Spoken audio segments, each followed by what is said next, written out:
Admiral Zexthon's 4 eyes rolled in synchronized disgust as he reviewed the Terran combat statistics displayed on the holographic screen. The Galactic Defense Council chamber buzzed with similar expressions of skepticism from the assembled alien delegates. 15,000 enemy vessels destroyed with minimal losses.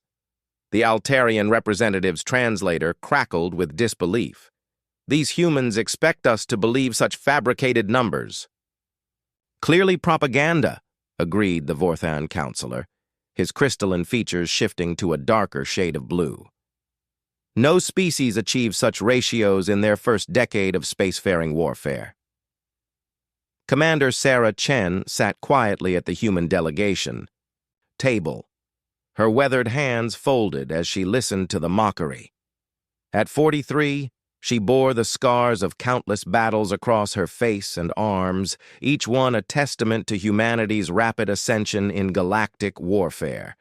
The gray streaks in her black hair caught the chamber's artificial lighting as she exchanged a knowing glance with Admiral Morrison.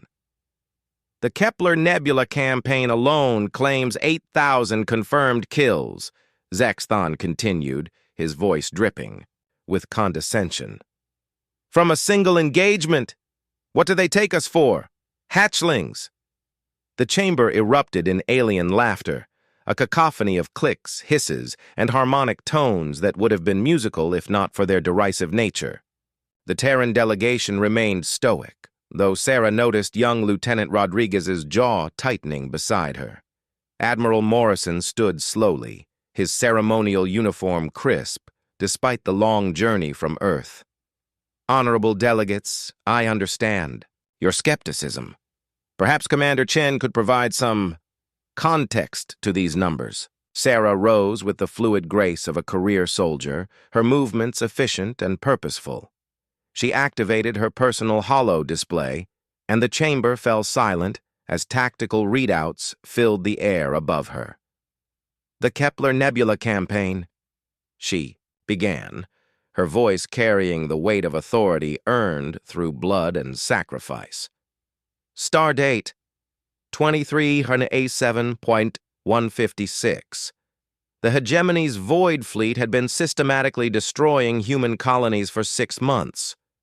The display showed star charts with red markers, indicating destroyed settlements. The aliens leaned forward despite themselves, drawn by the clinical precision of her presentation. Intelligence suggested they were massing for a final assault on Earth itself, approximately 12,000 capital ships supported by fighter, wings numbering in the hundreds of thousands. Sarah's fingers danced across the controls, showing the massive enemy formation. Standard galactic defense doctrine would have recommended a defensive strategy. Zexthon snorted.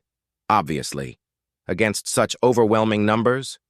We went on the offensive, Sarah interrupted, her steel-gray eyes fixed on the Admiral. Single. Ship. Deep penetration strike. The chamber fell dead silent. Even the environmental systems seemed to quiet, as if the station itself was listening.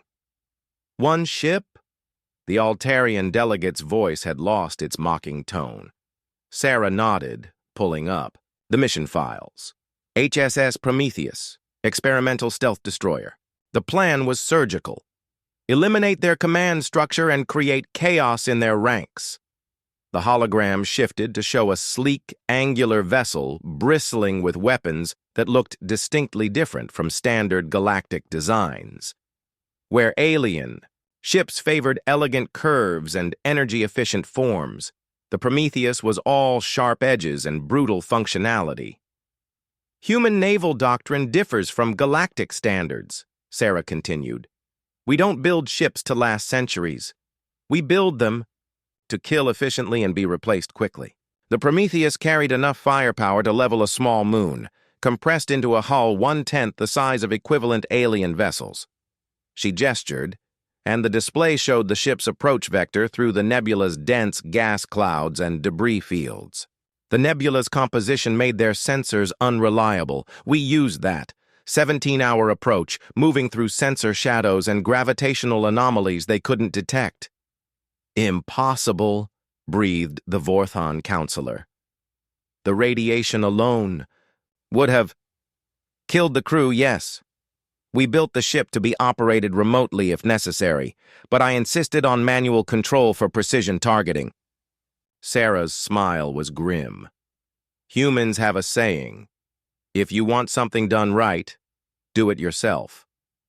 The tactical display now showed the hegemony fleet in detail, massive dreadnoughts arranged in defensive formations, supply vessels clustered in the center, fighter wings patrolling the perimeter. First target, their quantum communication array. Without it, orders couldn't reach the outer battle groups. A brief flash on the display marked the array's destruction. Second, ammunition supply ships. Chain reaction took out approximately 800 vessels in the first 90 seconds. The alien delegates watched in stunned silence as the simulation played out. The single human ship moved like a ghost through the enemy formation, each strike calculated for maximum disruption. Third phase, command vessels. Hegemony tactical doctrine relies heavily on centralized control. Remove the admirals and their formations collapse into chaos. More flashes marked the destruction of massive command ships. The panic started here. The display showed enemy vessels beginning to fire on each other in the confusion, their sophisticated formation breaking, apart as subordinate commanders tried to assume control without proper communication. By hour 19, they were in full retreat. Total Terran losses, 1 destroyer, critical damage, enemy losses, 8,437 confirmed kills, with an additional 3,000 destroyed in friendly fire incidents. Admiral Zexton stared at the readout, his earlier arrogance replaced by something approaching awe. The tactical brilliance required the precision. How many of your finest commanders did it take to orchestrate such a— One, Sarah said. Quietly. 1 admiral? With how many staff officers? 1 person. Me. Solo mission. Sarah's voice carried no boast, only fact. I was 17. The silence that followed was profound.